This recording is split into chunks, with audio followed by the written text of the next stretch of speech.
Today's video is a video that I have been looking forward to for a really, really long time, because not only am I finally introducing the fantasy book that I've been working on for the last 6 months, I'm gonna give you a working title, an aesthetics board, a little taste of what the book is all about, but I'm also going to give you a thorough breakdown on my entire plotting process and why I think it'll work really well for you, regardless of if you're new to plotting or if you're an advanced plotter and writer like me. All you're gonna need for my plotting process is a stack of scene cards, and they don't even have to be different colors. You don't need Scrivener, you don't need a plotter, you don't need anything fancy schmancy.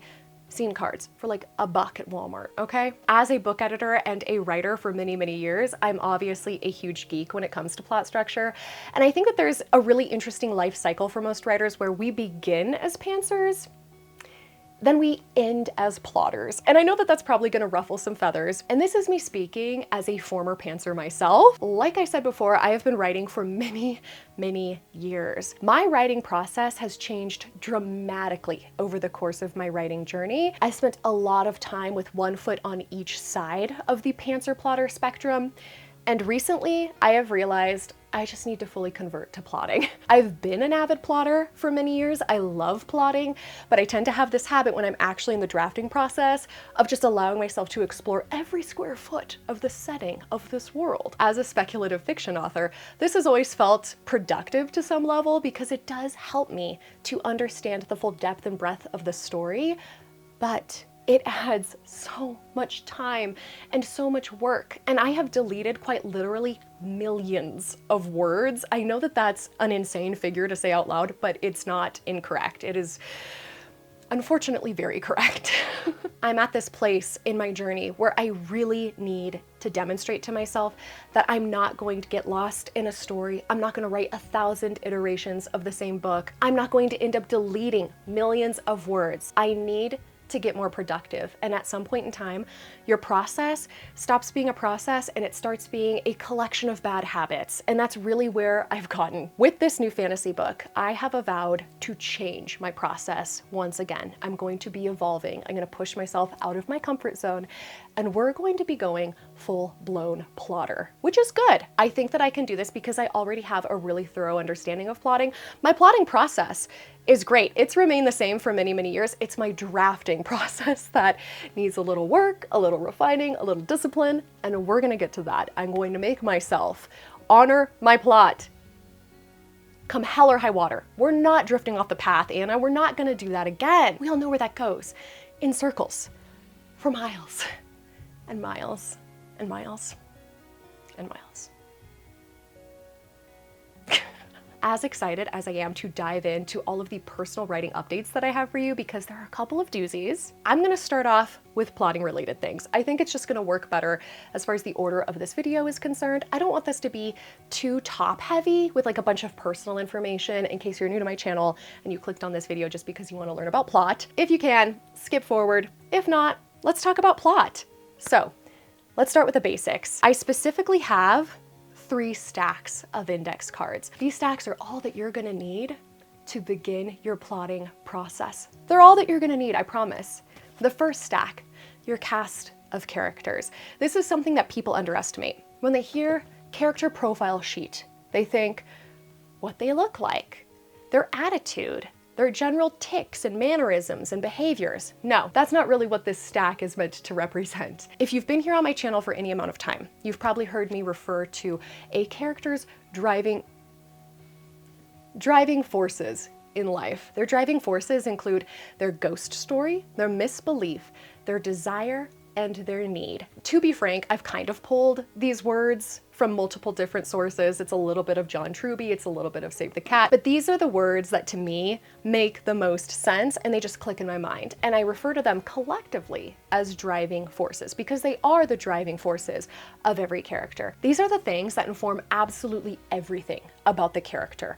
Their decision-making, their worldview, how they perceive themselves and other people, what their motives are, what their values are. That is what I want this stack to be comprised of.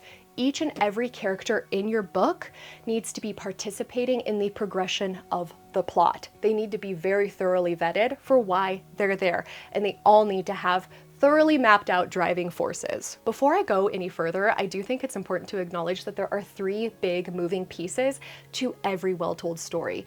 The first is character, the second is plot, and the third is theme. Everybody forgets about theme. Theme is single-handedly what is going to make or break your story. You can have a perfectly plotted book with an excellent cast of characters, but if you don't have theme, then there is literally no point to reading that book. It's gonna suck. Readers aren't gonna remember it. It's not gonna be good. You need to have theme. I'm sorry for being harsh, but I get passionate. You need to figure out theme, and you need to figure it out before you start plotting and before you start drafting, because it should be threaded into every aspect of your story.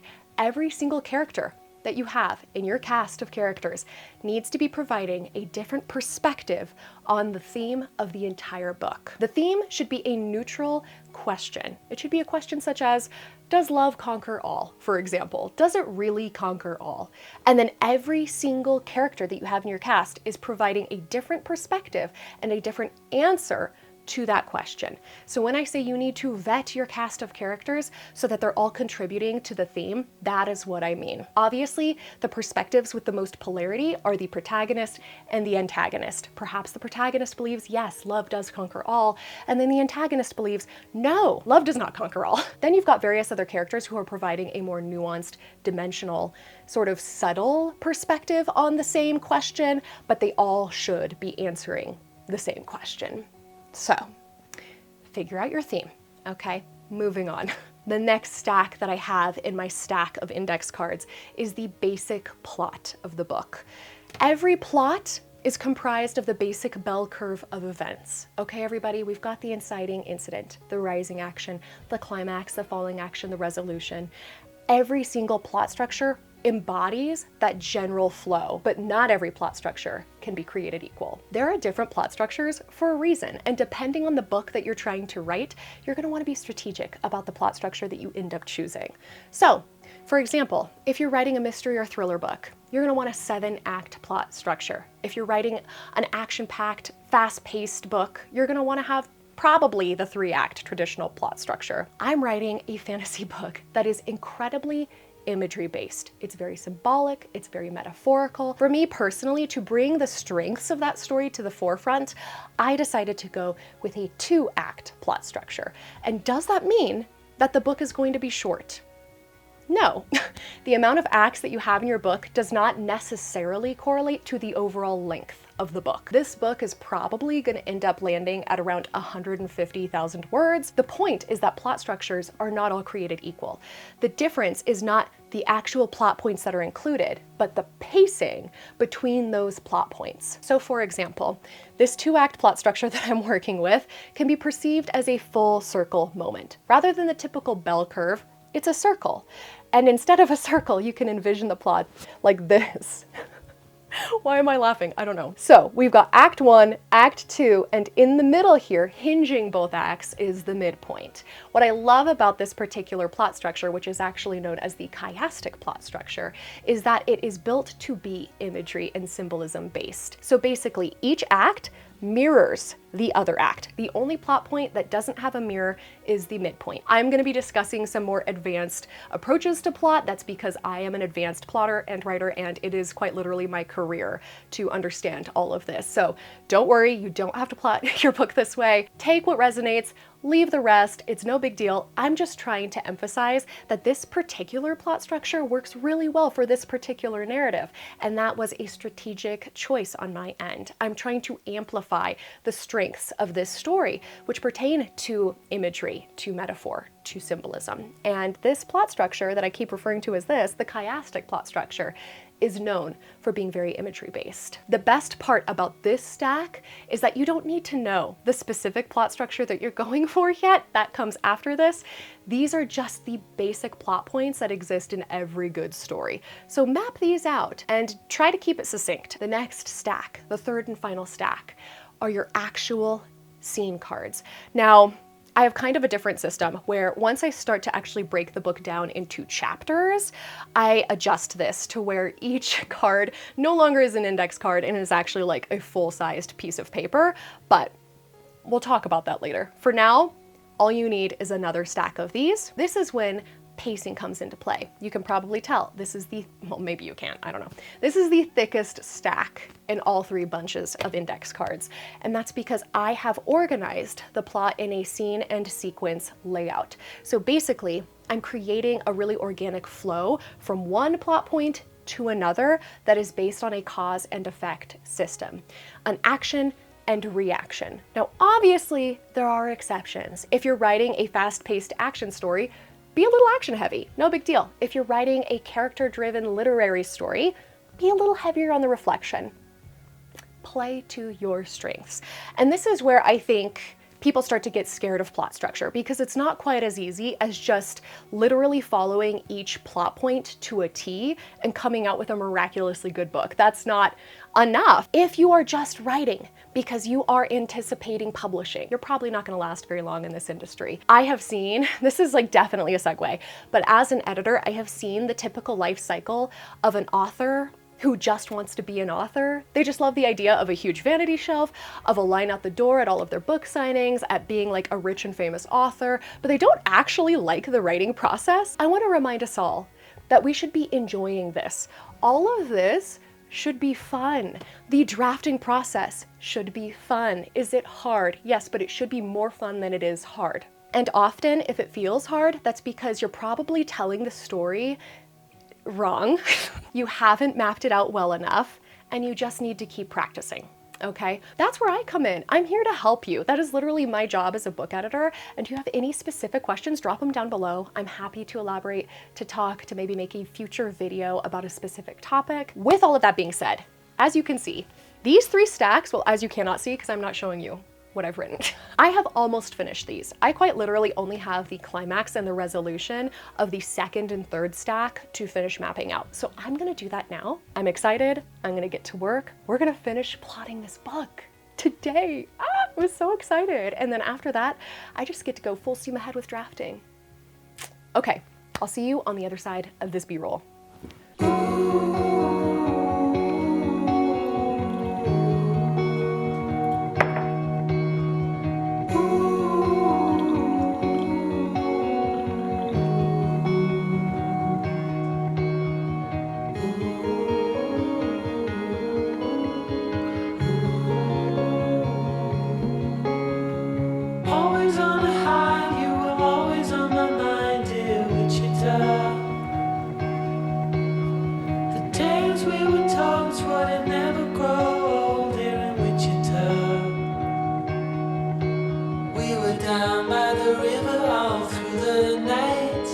Watching the stars and the city lights. Right from the start, said we never grow apart, dear Wichita. You wanted me to know, never ever let you go, dear Wichita. Surrounded by colors, it's such a sight. Watching all the lovers fall into the night. All the moods in a heartbeat. We're going back where it all began. The same ground under our feet. Starts to shake with you all weekend. Winter turned to spring. I remember everything from Wichita. This town is on its knees. You know God is overseas. I'm telling you, oh, it's more to this than what you see. You know this town's got the best of me. Are we sure it's the last time? Sure that this is the last time.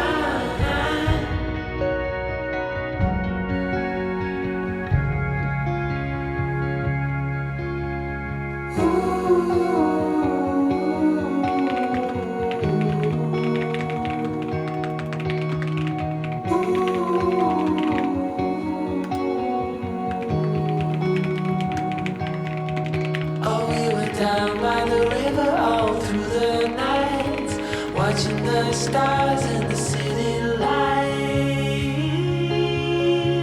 and all the moods in the heartbeat.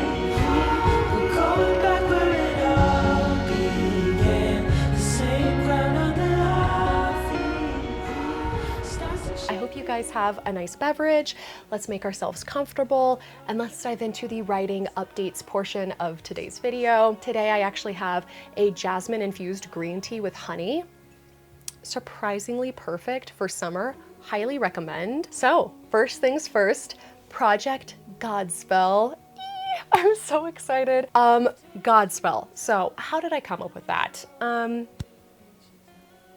It's not as creative as it may sound. Basically, this book is filled with a lot of gods and a lot of spells. There's also kind of, I don't know if this is actually gonna become a thing, there's also kind of a suggestion that I make in the book that the word gospel is derivative of Godspell, but I don't know if I'm actually gonna pull the trigger on that one. So either way, I'm going to include a couple of aesthetic boards for you now, probably, just to give you a little taste of what this book feels like what the vibes are, you know?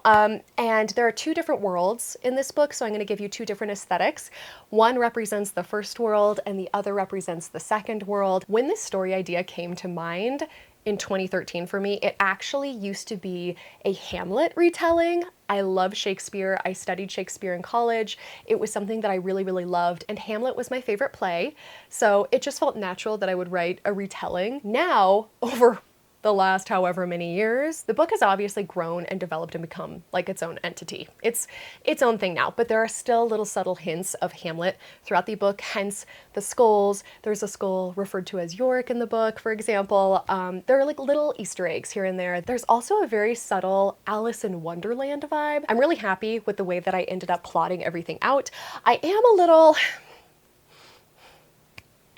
you know how it goes. We're all novel writers here. And so it was really hard for me to contain myself to a single index card, and I might have fudged my own rules and allowed myself for the climax particularly to use more than one index card. Even so, it still feels just a little sparse, and that's because this is a multi-POV narrative. It is quite broad. There's a lot going on. There are a lot of moving pieces, and I didn't feel like I got to touch on all of those different moving pieces with enough depth, but it's fine. The basics are plotted out. I think it's kind of important to remind ourselves that plotting is sort of like looking at the top of a mountain and just generally being like, that seems like a good way. Let's go that way to get to the top. And from afar, it looks like it would make sense. But when you're hiking up the mountain yourself, you're going to encounter obstacles that are impossible to forecast from a distance. In short, I think my philosophy of keeping my plotting process as succinct as possible, keeping everything limited to an index card if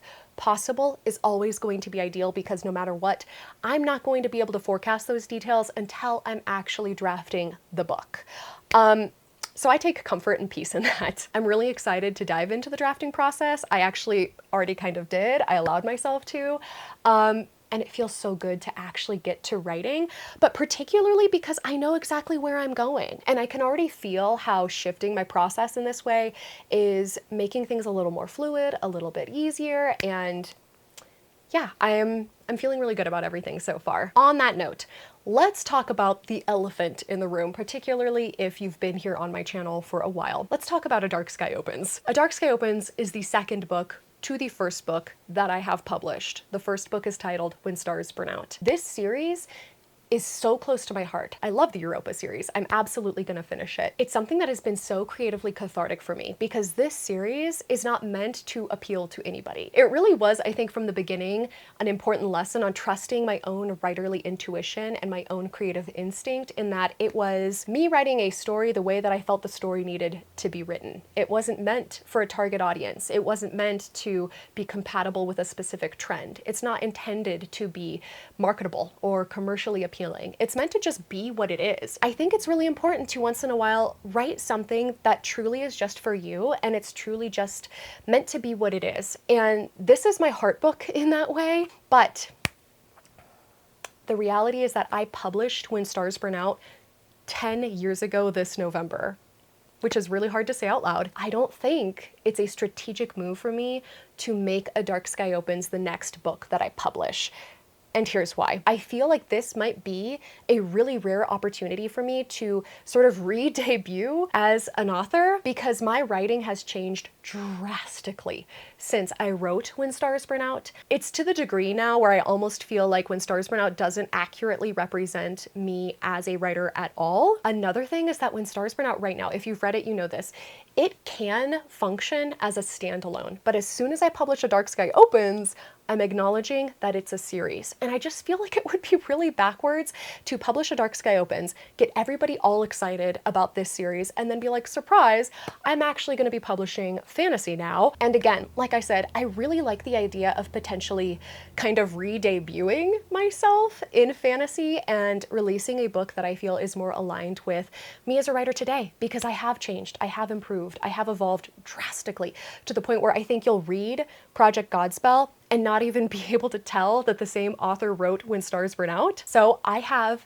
for the time being, decided that I'm going to finish writing A Dark Sky Opens, but the next book I'm going to publish is going to be Project Godspell. And I may even slightly tweak my pen name to, as you may have seen, A.E. Vera, just because I, again, really like this idea of sort of re-debuting myself. Let me know what you think. It's possible that I'm overthinking things, but I really do feel that this is kind of a rare opportunity, and I think that this is a better idea. On top of everything else, Project Godspell has a lot of potential in a traditional market. This may be a moment in which I actually truly consider traditionally publishing. I have seen some very real horror stories of the traditional publishing experience. I would say far more horror stories attached to traditionally publishing than self-publishing. I have quite a few friends who published traditionally a few years ago and their books are no longer on shelves. People for some reason think that if you get a traditional deal, your book is available forever and is just always in print. No, unless you're really educated on rights reversions and other technical and legal nuances of a book deal, most of the time you haven't covered your bases in terms of receiving your intellectual property after the publisher has decided that they're not selling it anymore. So if I were to get a traditional book deal, I would have to be working with an agent who is very, very knowledgeable on those things and who can work out a deal that is going to make me feel more comfortable. If I cannot find a publisher who is willing to accommodate those needs, then I will probably self-publish this book. I prefer to know that my books are basically available forever as long as I want them to be. And when I pull them, they are officially pulled. I like to have full control. Not to mention, and this is strictly anecdotal, okay?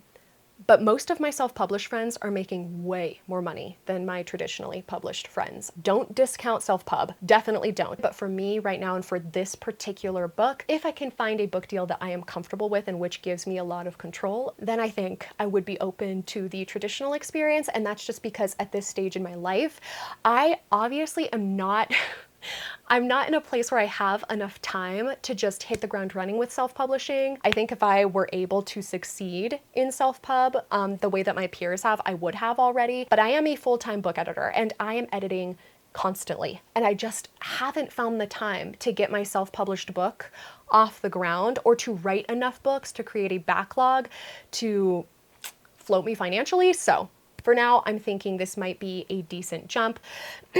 Sorry, oh my God, the vocal fry. I noticed this in my last clip when I was editing it last night. I tried to drown it out a little bit with some background music, but I've been talking so much over the last couple of weeks and my voice has just like not fully returned. So I am so sorry. Hang on. All of this is just to say I'm trying to be strategic and smart about my publishing career. I really want to be doing this full time. I think in order to do that, I might have more success by publishing Project Godspell first. In doing so, I'll sort of re-debut myself with a book in fantasy that more appropriately and accurately demonstrates what I'm capable of as a writer. And then I will publish A Dark Sky Opens and continue pursuing that series alongside, I almost said the real title, alongside Project Godspell in that series. This is going to be the trajectory that I take, at least for now. I feel like this is just the smartest way to go about it. So yeah, but I hope that you enjoyed this video. I hope that you got a little bit out of this plot structure conversation. If you think that I should start dropping more educational videos, like videos specifically about plot that aren't a vlog, let me know. I might be open to it. I do think that as of right now, I kind of enjoy having a channel that is just vlog based because there are very low expectations. It feels more like documenting instead of content creation.